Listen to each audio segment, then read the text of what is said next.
Hello hi every one. இன்னைக்கு நம்ம வீடியோல என்ன போடலாம் அப்படின்னு சொல்லி யோசிச்சுட்டே இருக்கும்போது ரொம்பவே கன்ஃபியூஸ்டா இருந்துச்சு. சரி, கன்ஃபியூஸ்டா இருக்கே, நம்ம ஏன் கன்ஃபியூஸ்ட் பத்தியே கொஞ்சம் வெக்காபுலரிஸ் வந்து சொல்லக்கூடாதுன்னு சொல்லி முடிவு பண்ணிட்டேங்க. சோ இன்னைக்கு நம்ம பார்க்க போறது என்னன்னா, கன்ஃபியூஸ்டுக்கு பதிலா வேற என்னென்ன வேர்ட்ஸ் யூஸ் பண்ணலாம் அண்ட் ஆல்சோ idioms. இதை தாங்க நம்ம பார்க்க போறோம். Let's see. யூஸ்வலாவே நம்ம வந்து கன்ஃபியூஸ்ட் அப்படின்ற வேர்டு தான் நம்ம ஆஃபன் யூஸ் பண்ணுவோம். சோ கன்ஃபியூஸ்டுக்கு பதிலா லிட்டில் பிட் நம்ம வந்து வேற மாதிரி என்ன யூஸ் பண்ணலாம் அப்படின்னு பாத்தீங்கன்னா பெர்ப்ளெக்ஸ்ட் அப்படின்ற ஒரு வேர்டை யூஸ் பண்ணலாம். சோ பெர்ப்ளெக்ஸ்ட் அப்படிங்கறதும் கன்ஃபியூஸ்ட் மேனர்ல இருக்கும்போது சொல்றதுதான். இது எப்படி நீங்க கன்ஃபியூஸ்ட் எப்படி யூஸ் பண்ணுவீங்களோ அதே மாதிரி தான் பெர்ப்ளெக்ஸ்டையும் யூஸ் பண்ணும். ஐ எம் சோ கன்ஃபியூஸ்ட் அப்படிங்கிறதுக்கு பதிலா ஐ எம் சோ பெர்ப்ளெக்ஸ்ட் அப்படிங்கறத கூட சொல்லலாம். நெக்ஸ்ட் வேர்ட்ஸ் பாத்தீங்க அப்படின்னு சொன்னா நீங்க ஈஸியாவே ஞாபகம் வச்சுக்கிற மாதிரி உங்களுக்கு ரைமிங் வேர்ட்ல நான் சொல்றேன்.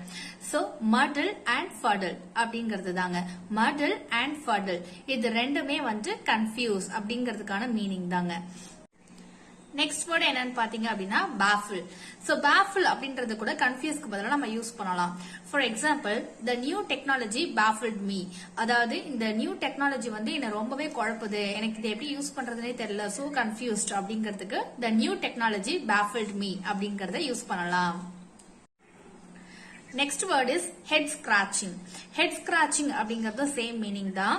ஆக்சுவலா வந்துட்டு ரொம்ப இது வந்து very hard to understand or difficult to understand, ரொம்பவே கன்ஃபியூசிங்கா இருக்கு அண்ட் மிஸ்டீரியஸா இருக்கு இப்படின்னு சொல்லும் போது நம்ம என்ன யூஸ் பண்ணலாம்னா ஹெட் ஸ்கிராச்சிங் அப்படிங்கிற வேர்டை யூஸ் பண்ணலாம். For instance, the math problem had me head scratching for hours. The math problem had me head scratching for hours. So next word என்னன்னு பாத்தீங்க அப்படின்னா bewilder அப்படின்னு கூட சொல்லலாம். சோ ஃபார் நம்ம வந்து என்ன லேர்ன் பண்ணிட்டு இருக்கிறோம், எதை பத்தின வேர்ட்ஸ் வந்து லேர்ன் பண்ணிட்டு இருக்கிறோம் அப்படின்னா கன்ஃபியூஸ். இந்த கன்ஃபியூஸ் அப்படின்ற வேர்டுக்கு பதிலா நம்ம வேற என்னென்ன வேர்ட்ஸ் எல்லாம் பார்த்திருக்கோம் அப்படின்னா perplexed, baffle, fuddle and muddle. Next வந்து bewilder, head scratching.